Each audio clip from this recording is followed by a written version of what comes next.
Oke, baik teman-teman, saya akan menjelaskan mengenai distribusi sampling beda rata-rata. Distribusi sampling beda rata-rata ini adalah distribusi peluang dari seluruh kemungkinan nilai selisih rata-rata sampel dari dua populasi.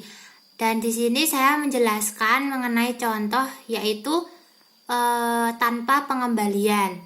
Soalnya diberikan dua populasi dengan populasi satu adalah populasi yang terdiri dari 3 nilai mahasiswa yaitu 6, 7, 8. Sedangkan populasi 2 adalah populasi yang terdiri dari 3 mahasiswa yang nilainya yaitu 7, 8, dan 9. Dari populasi 1 akan diambil 2 sampel tanpa pengembalian dan dari populasi 2 juga akan diambil 2 sampel tanpa pengembalian. Lalu di sini kita diminta untuk yang pertama mencari tabel distribusi sampling selisih rata-rata dua populasi. Yang kedua, grafik dari distribusi sampling. Yang ketiga, nilai dari mu X1 bar dikurangi X2 bar dan sigma kuadrat dari X1 min X2 bar. Terus yang keempat, apakah pernyataan bahwa mu X1 bar min X2 bar sama dengan mu1 min mu2. Lalu yang E, apakah pernyataan benar jika sigma kuadrat X1 bar min X2 bar sama dengan jumlah populasi dikurangi jumlah sampel yang diambil dibagi jumlah populasi dikurangi 1 dikali sigma 1 kuadrat per sampel 1 yang diambil berapa ditambah populasi 2 dikurangi sampel di populasi 2 yang diambil dibagi dengan banyaknya populasi dikurangi 1 dikali sigma kuadrat yang kedua tadi dibagi dengan sampel kedua. Apakah itu benar? Lalu untuk yang pertama kita buat tabel distribusi frekuensi di mana 6, 7, 8 memiliki frekuensi 1, 1, 1. Untuk pengambilan 2 sampel tanpa pengembalian maka menggunakan kombinasi 3, 2. Dan hasilnya adalah 3. Jadi kemungkinan sampel yang dapat dipilih dari populasi 1 adalah 6,7, 6,8, 7,8. Dan rata-rata dari sampel yang pertama tadi adalah 6,5, yang kedua adalah 7, dan yang ketiga adalah 7,5. Sehingga diperoleh tabel distribusi sampling rata-rata sampel populasi 1 adalah 6,5, 7, 7,5 di mana frekuensinya masing-masing adalah 1 dan peluangnya masing-masing adalah 1/3. Lalu kita cari mu X1 bar sama dengan 6,5 dikali peluangnya tadi. Untuk yang sampel 1 sampai yang ketiga dijumlahkan dan hasilnya adalah 7. Untuk sigma kuadrat dari X1 bar sendiri kita dapat mencarinya dengan rumus sigma kuadrat per N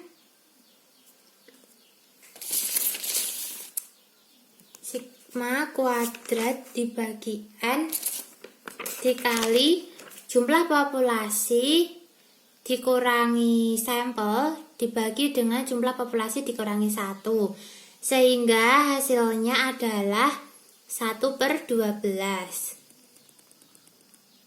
Sedangkan tadi nilai untuk mu1 sama dengan 7 dan sigma 1 kuadrat sama dengan 2/6. Sigma 1 kuadrat diperoleh dari 6 min 7 kuadrat ditambah 7 min 7 kuadrat ditambah 8 min 7 kuadrat dibagi 3 dikali dengan jumlah populasi dikurangi sampel dibagi jumlah populasi dikurangi 1 yang hasilnya setengah.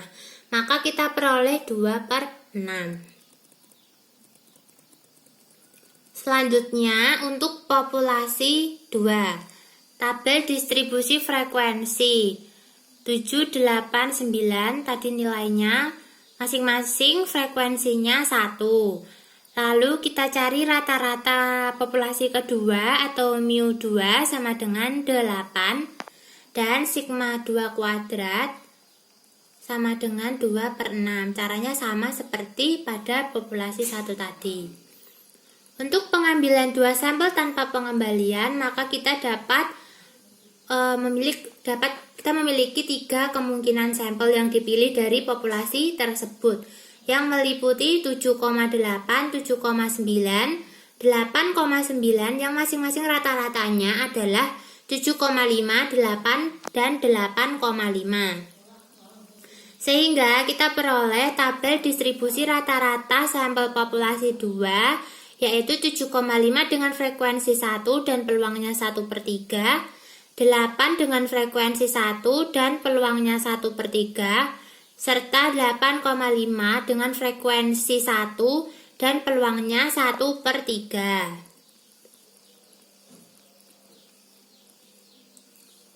Diperoleh rata-rata untuk X2 bar sama dengan 7,5 dikali peluangnya 1/3 ditambah 8 dikali 1/3 ditambah 8,5 dikali 1/3 dan hasilnya 8.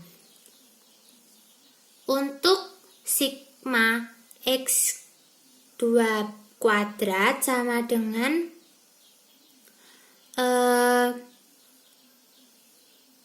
sigma 2 kuadrat per N dikali jumlah populasi dikurangi sampel dibagi jumlah populasi dikurangi 1 dan hasilnya 1/12. Nah, dari situ kita peroleh selisih 2 nilai tengah. Untuk rata-rata sampel dari populasi 2 7,5, 8, dan 8,5 dan rata-rata sampel dari populasi 1 6,5, 7, dan 7,5. Selisih nilai tengah ini adalah X1 min X2. Jadi 6,5 dikurangi 7,5 dan hasilnya min 1 dan seterusnya. Sehingga tabel distribusi selisih rata-rata dua populasi tersebut adalah negatif 2 dengan frekuensi 1 dan peluang 1/9. Lalu negatif 1,5 dengan frekuensi 2 dan peluang 2/9, negatif 1 dengan frekuensi 3 dan peluang 3/9, negatif 0,5 dengan frekuensi 2 dan peluang 2/9, serta 0 dengan frekuensi 1 dan peluang 1/9.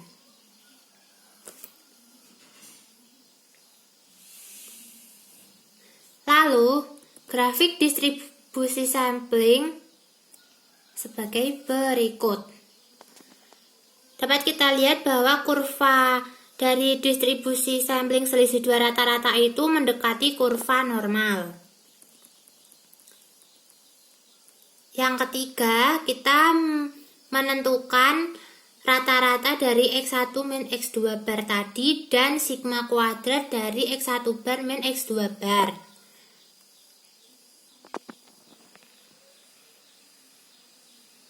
Rata-rata dari X1 bar min X2 bar dengan rumus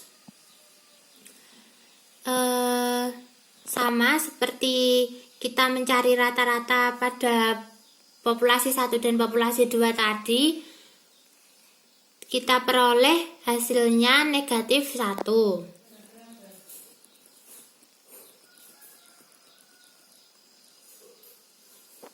Lalu untuk sigma kuadrat dari X1 bar min X2 bar kita hitung seperti ini. Untuk masing-masing peluangnya berbeda-beda dan kita peroleh 1/9. Jadi untuk pernyataan D itu benar, namun untuk pernyataan E salah. Jadi rata-rata X1 min X2 bar tadi sama dengan sama dengan mu1 min mu2. Sedangkan untuk sigma kuadrat X1 bar X dikurangi X2 bar tidak sama dengan sigma dari X1 bar kuadrat ditambah X2 bar kuadrat. Nah, untuk contoh 3.2 pada contoh ini kita disuruh untuk mencari peluang untuk X1 bar min X2 bar mulai dari min 3 sampai 1. Yang pertama kita akan mengubahnya ke dalam bentuk Z. Z1 itu negatif 3 dikurangi negatif 1 dibagi akar 1 atau sama dengan 1 dan hasilnya negatif 2. Dan untuk Z2 itu ini 1 dikurangi negatif 1 dibagi 1 maka hasilnya 2. Jadi kita cari peluang untuk Z mulai dari negatif 2 sampai 2. Pada kurvanya kita mencari yang diarsir ini. Maka hasilnya adalah 0,5565. Untuk peluang X1 dikurangi X2 bar lebih dari 1. Pada contoh A tadi untuk nilai X1 ini tadi dia memiliki nilai 2 pada nilai Z-nya. Untuk Z lebih dari 2 maka kita mencarinya jika nilai Z kurang dari 2 di sebelah sini, maka untuk mencari nilai Z lebih dari 2 maka kita cari luas daerah yang diarsir, dimana caranya adalah 1 keseluruhan dikurangi nilai Z kurang dari 2, maka kita peroleh 1 dikurangi 0,9772 yang hasilnya adalah 0,9772 yang hasilnya adalah 0,0228.